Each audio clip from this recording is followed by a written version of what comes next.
Hopefully अगर कोई student new है तो मैं उस स्टूडेंट को कहना चाहूँगा कि आपको पहले पुरानी बेसिक्स वीडियो देखनी ही देखनी है, उसके बिना आगे आपको समझ में नहीं आएगा। जो आज एनरोल हुए हैं तो उनके लिए आज की क्लास में ज़्यादा समझ में नहीं आएगा, क्योंकि चैप्टर के अंदर आपको पिछला जानना जरूरी है। इनकम टैक्स के अंदर ऐसा ही रहता है कि आपको शुरू से ही पूरी चीज़ें सीखनी पड़ेगी, तभी कर पाओगे। मेरी फर्स्ट क्लास है नीशू चौधरी। हाँ, तो मैंने आपको बताया, क्योंकि एक दिन छोड़ के एक दिन क्लास ले रहा हूँ और अभी ज़्यादा क्लासेस भी नहीं हुई है। रेजिडेंशियल स्टेटस की आई गेस 3 क्लास होगी, 3 या 4 होगी। और बेसिक का स्लैब रेट बेशक छोड़ देना आप, लेकिन आप बेसिक कॉन्सेप्ट और रेजिडेंशियल स्टेटस देख लोगे तो कोई दिक्कत नहीं होगी। स्लैब रेट आपको जैसे जैसे टाइम मिले, संडे मंडे, आप धीरे धीरे खत्म कर सकते हो। स्लैब रेट का इतना ज़्यादा रोल नहीं है, मैंने पहले ही करा दिया। उसका रीज़न काफ़ी बच्चे के कॉलेज में आता है तो इसलिए पहले करा दिया। तो आइए सर, हमारा चैप्टर है रेजिडेंशियल स्टेटस। इस कहानी को हम आगे लेके चलते हैं, रेजिडेंशियल स्टेटस को। तो हमने रेजिडेंशियल स्टेटस में क्या क्या कर लिया, सारी चीज़ों को हम देख लेते हैं। तो आपको याद होगा कि रेजिडेंशियल स्टेटस के अंदर एडिशनल कंडीशन में क्या था सर। एडिशनल कंडीशन में एडिशनल कंडीशन नंबर 1, और यहां पे था एडिशनल कंडीशन नंबर 2। 1 क्या था आपको, 2 टाइम क्या होना है, रेजिडेंट। और एडिशनल कंडीशन नंबर 2 क्या था आपका, 730 डेज। कितने सालों में, लास्ट 7 ईयर में।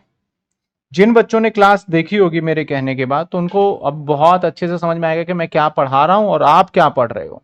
और जिन बच्चों ने क्लास नहीं देखी होगी तो उनको दिक्कत होगी। देखो तो सर हम बात कर रहे हैं किसका, रेजिडेंशियल स्टेटस का। रेजिडेंशियल स्टेटस सेक्शन 1 में, और ये सिर्फ इंडिविजुअल का रेजिडेंशियल स्टेटस देख रहे हैं।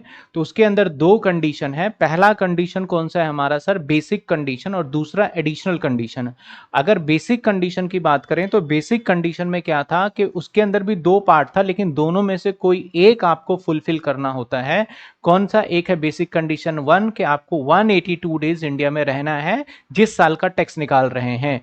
दूसरा, अगर वो नहीं कर पा रहे तो दूसरा कंडीशन लगेगा, दैट इज आपका या तो 60 दिन और पिछले 3 सालों में आपका 365 दिन, ये दोनों एक साथ कंप्लीट होना चाहिए, तभी आपका बेसिक कंडीशन माना जाएगा। कुछ इसके एक्सेप्शन केस भी है जहां पे आप दूसरा बेसिक कंडीशन को चेक नहीं करना। कौन सा बेसिक कंडीशन चेक करोगे, only basic condition number 1। Sir कौन कौन से ऐसे केसेस है जहां पे सिर्फ बेसिक कंडीशन नंबर 1 182 डेज वाला चेक होता है। नंबर 1, अगर आप इंडियन ओरिजिन हो। इंडियन ओरिजिन क्या होता है, आप या आपके मम्मी पापा या आपके दादा दादी या आपके नाना नानी 1947 से पहले भारत में बॉर्न हुए थे तो आप माने जाओगे इंडियन ओरिजिन। जैसे कि आपका मान लेते हैं ऋषि सुनक, मान लेते हैं कल्पना चावला, मान लेते हैं, और ऐसे बहुत सारे विदेशी हैं, लक्ष्मी मित्तल मान लेते हैं, जिनके माता पिता या दादा दादी इंडिया में ही पैदा हुए थे, अनडिवाइडेड इंडिया में, तो वो इंडियन ओरिजिन है। उस केस में आप 182 डेज सिर्फ चेक करोगे। दूसरा, अगर आप इंडिया से बाहर जॉब पर्पस के लिए जा रहे हो, इंडियन हो लेकिन आप इंडिया से बाहर जॉब, तो कौन सा चेक होगा, 182 डेज वाला। तीसरा, अगर आप इंडियन शिप पे क्रू मेंबर का काम कर रहे हो, एज अ वहां पे हेल्पर काम करते हो, तो आपके लिए भी कौन सा चेक होगा, 182 डेज। अब ये डेज को चेक करने का सिंपल सा तरीका है कि इंडिया में आपको कभी भी इंडिया में रहना है, कहीं भी रह सकते हो, किसी भी स्टेट में रह सकते हो, ऐसा नहीं कि एक ही जगह पे रुकना है। जिस दिन आप इंडिया में आओगे वो पूरा दिन इंडिया का माना जाएगा, और जिस दिन इंडिया छोड़ के जाओगे वो पूरा दिन इंडिया में ही माना जाएगा, भले ही एक दिन क्यों ना रुको, चाहे 1 मिनट क्यों ना रुको आप। इसके बाद एडिशनल कंडीशन, जैसे ही बेसिक कंडीशन पूरी करोगे तो आप बन जाओगे रेजिडेंट। इसके साथ अगर एडिशनल कंडीशन आप पूरी कर देते हो तो आप बन जाओगे resident, ordinary resident. Additional condition में भी 2 कंडीशन है। एडिशनल कंडीशन नंबर 1 क्या कहता है, आपको 2 बार रेजिडेंट यानी 2 बार बेसिक कंडीशन पूरी कर दो पिछले 10 सालों में। दूसरा क्या कहता है सर, आपको 730 दिन रहने हैं पिछले 7 सालों में। अगर ये दोनों कंडीशन साथ के साथ पूरी करते हो और एक बेसिक कर देते हो तो आप क्या बन जाते हो, रेजिडेंट, ऑर्डिनरी रेजिडेंट। सिर्फ बेसिक करते हो और एडिशनल नहीं कर पाते हो, या एडिशनल एक भी करते हो तो आप बन जाते हो नॉन ऑर्डिनरी रेजिडेंट। अगर आप बेसिक भी नहीं कर पाए तो आप क्या बन जाओगे, नॉन रेजिडेंट। तो हमने यहां तक पूरा का पूरा चैप्टर ओवरव्यू देख लिया था और यहां तक कर लिया है। अब इससे रिलेटेड हम क्वेश्चंस करेंगे और आज आगे इस पॉइंट्स को, इसके अंदर 2 एस्पेक्ट है, पहले जो ये एस्पेक्ट चल रहा है आज इसको खत्म कर लेंगे हम। तो चलिए आइए हम स्टार्ट करते हैं सर रेजिडेंट का आगे का पार्ट। और ये सारी चीजें ना आपको एकदम अच्छे से नोटेड होना चाहिए। अगर नोटेड नहीं हुआ, आपने नहीं देख के करा ध्यान से, तो अभी मैं सिर्फ आपको क्या सिखा रहा हूं सर, पेपर में कैसे लिखना है वो मैं चैप्टर के जैसे ही मैं क्वेश्चंस कराऊंगा तो मैं दिखाऊंगा एग्जाम में हाउ टू राइट। अभी मैं सिखा रहा हूं कि पहले ये तो पता चले कि भैया रेजिडेंट है, नॉन रेजिडेंट है, या फिर आपका नॉन ऑर्डिनरी रेजिडेंट है, तो वो पता चले। चलिए क्वेश्चन करेंगे तो वैसे समझ जाएंगे। कहता है R is a German national. German national मतलब भैया भारतीय तो ये है ही नहीं। कम्स टू इंडिया, इंडिया में आया पहली पहली बार 2018-19 में। कहता है ये आया 2018 और 2019 में इंडिया में आया। ड्यूरिंग प्रीवियस ईयर 18-19 और 19-20 और 20-21 और 21-22 इट वाज इन इंडिया। कहता भैया 18-19, 19-20, 20-21 और 21-22 और 21-22। कहता है he was in India 156 days, तो यहां पे रुका 156 डेज, और यहां रुका 72 डेज, और यहां रुका 183 डेज, और रह गया एक साल। तो 21-22 में आया नहीं आया 161 डेज। कितने दिन रुका 161 डेज। और यहां पे 2022-23, यहां पे 22-23 में कितने दिन रुका, 21 के बाद हमारा 22 और 23 कितने दिन रुका 84 डेज। हमें जो टैक्स निकालना है, हमें जो एग्जामिनर को बताना है इस साल का इसका रेजिडेंशियल स्टेटस बताना है 22-23, क्योंकि यहां क्या कहता है कि आपको असेसमेंट ईयर 23-24 के बारे में बताना है। तो असेसमेंट ईयर 23-24 का मतलब आपको 22-23 का सारा डेटा तैयार करना है। तो आपको बताना है सर कि इसमें रेजिडेंट है या नहीं है, इसका स्टेटस क्या है। तो चलिए आइए जानते हैं। क्या सभी स्टूडेंट को क्वेश्चंस क्लियर हो गया कि क्या था।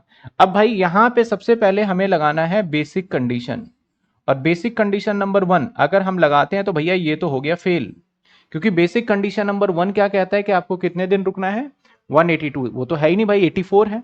चलो आ जाओ भैया, तुम इससे बच गए तो तुम्हारे ऊपर अब लगेगा कौन सा बेसिक कंडीशन नंबर 2। इसमें क्या कहता है आपको 60 दिन रहना है, तो बिल्कुल जी 60 दिन रह रहा है। और इसके साथ साथ क्या कहता है आपको कितने दिन रहना है, पिछले 4 सालों में 365 दिन। तो काउंट करते हैं क्या 356 है, 156 प्लस 72 प्लस 183 और प्लस 161, हाँ जी 572 रह रहा है। तो लास्ट सालों में कितने हो गए 572 दिन रह गया। तो यानी ये वाला कंडीशन कंप्लीट कर दिया। तो बेसिक कंडीशन हमारा कंप्लीट हो चुका है। और कौन सा बेसिक कंडीशन पूरा किया, बेसिक कंडीशन नंबर 2। अगर यहां पे क्वेश्चन में कहता है कि R is a Indian origin, तो उस सिचुएशन में क्या हम इसके लिए बेसिक कंडीशन नंबर 2 करते हैं कंप्लीट। तो जवाब है नहीं भाई, इसके लिए बेसिक कंडीशन नंबर 2 नहीं था। इसके लिए सिर्फ और सिर्फ क्या बनाया है हमारा बेसिक कंडीशन नंबर 1। और बेसिक कंडीशन नंबर 1 फिलफिल नहीं कर पाता और ये तो नॉन रेजिडेंट हो जाता, स्टार्टिंग में ही पता चल जाता। अब चलो, अब इसके बाद हम लगाएंगे additional condition number 1। Additional condition number 1 क्या कहता है भैया, आपको 2 बार रेजिडेंशियल प्रूफ करना है पिछले 10 सालों में। तो 10 साल का तो डेटा नहीं है हमारे पास, कितने साल का डेटा, 1 साल का। तो 1 साल का डेटा देखें तो यहां पे 182 डेज तो नहीं रहा, तो यहां पे अगेन ये बेसिक कंडीशन नंबर 2 पे ही जाएंगे। बेसिक कंडीशन नंबर 2 161, और पिछले देख लेते हैं 365 दिन, 72 दिन और 183 डेज 411। तो भैया ये पूरा कर दिया, एक बार रेजिडेंट हो गया, रेजिडेंट एक बार हो गया। अब यहां पे 182 डेज था, यहां पे भी ऑटोमेटिकली रेजिडेंट हो गया, यानी इसने क्या कर दिया बेसिक कंडीशन नंबर यहां पे तो 1 ही पूरा कर दिया। तो मैंने बोला था पिछले 10 सालों में 2 बार बेसिक कंडीशन पूरी करो, यानी 2 बार रेजिडेंट प्रूफ करो। तो इसने 2 बार रेजिडेंट प्रूफ ही कर दिया है यहां पे देखा जाए तो 2 बार जब रेजिडेंट प्रूफ कर दिया तो बेसिक एडिशनल कंडीशन 1 कंप्लीट। अब एडिशनल कंडीशन नंबर कौन सा चेक करोगे आप, एडिशनल कंडीशन नंबर 2 को चेक करना है। एडिशनल कंडीशन नंबर 2 क्या कहता है, पिछले 7 सालों में कितने दिन रहना है 730 दिन। तो भैया यहां पे 730 तो नहीं बन पा रहे हैं, 72 और 183 और 161, तो ये बन रहे हैं सिर्फ 572, जो कि मैंने यहां लिखा भी था। तो भैया ये पूरा नहीं कर पाया, यानी इसने क्या करा, एक तो बेसिक कंडीशन पूरी कर दी प्लस एक कर दिया आपका एडिशनल कंडीशन पूरा। तो इस केस में इसका स्टेटस क्या होगा, फटाफट कमेंट में बता दो क्या स्टेटस होने वाला है। अभी सिर्फ मैं कैलकुलेशन पार्ट करवा रहा हूं, एग्जाम में कैसे लिखना है वो मैं बाद में बताऊंगा। तो फटाफट से बताइए इसका स्टेटस क्या होगा, जल्दी बताइए। जो बच्चे लाइव देख रहे हैं वो कमेंट में बताइए। तो हितेश का जवाब आ गया सबसे पहले, सर बोला सर ये तो एनओआर हो जाएगा, बिल्कुल सही जवाब है।